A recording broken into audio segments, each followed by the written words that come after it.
ఆల్మట్టి ఎత్తు పంపు. మన రేవంత్ రెడ్డి గారు కర్ణాటక పోయిండు, ఆల్మట్టి ఎత్తు పెంచకుండా మన రాష్ట్ర ప్రయోజనాలు కాపాడతాడేమో రేవంత్ రెడ్డి అని నేను అనుకున్నా. ఎందుకంటే మాట్లాడితే నల్లమల బిడ్డ అంటాడు, నల్లమలకి వెళ్ళొచ్చిన పాటలు క్యాసెట్ వేసుకొని తిరుగుతుంటాడు. మరి ఆ నల్లమలకే అన్యాయం జరుగుతుంది కదా, నల్లమలకే నీళ్లు రాకుండా అవుతున్నాయి కదా, ఏమన్నా ఆపుతాడేమో అనుకున్నా. కానీ ఆ మీటింగ్ అయిన తర్వాత మళ్ళీ నాకు అనిపించింది ఇది పులి కాదు పిల్లి అని అర్థమైంది.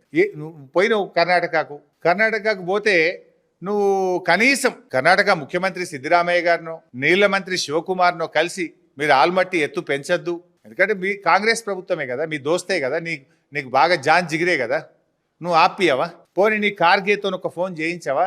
ఏం మాట్లాడలేదు.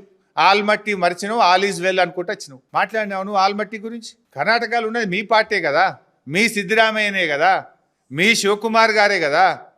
ఆల్మట్టి ఎత్తు పెంచితే మా తెలంగాణ ఎడారైతుందని ఒక్క మాట ఎందుకు చెప్పకపోతివి?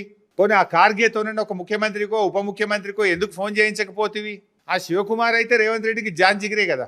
ఇద్దరికి అవేంది ఏమో సంబంధాలు ఉంటాయి వీళ్ళకు. ఇస్తివయ వాయనం పుచ్చుకున్నాం ఏదో అంటారు చూడు, వాయనం అన్నట్టు ఇద్దరి మధ్య బాగా అనుబంధం ఉంది.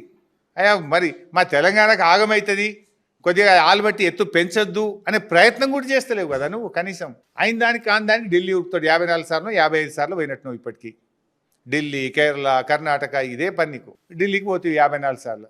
మరి ఎప్పుడైనా ఒక్కసారి రాహుల్ గాంధీ దగ్గర కూర్చొని జర కర్ణాటక ముఖ్యమంత్రికి ఫోన్ చేయి, మా రాష్ట్రం ఆగమైపోతుంది, నా నల్లమల నేను పుట్టిన మహబూబ్ నగర్ జిల్లా ఆగమవుతుంది, ఇది ఆల్మట్టి ఎత్తు పెంచొద్దని రాహుల్ గాంధీ గారితో ఒక డీకే శివకుమార్కో సిద్ధరామయ్య గారికో ఎందుకో ఫోన్ చేయించపోతివి.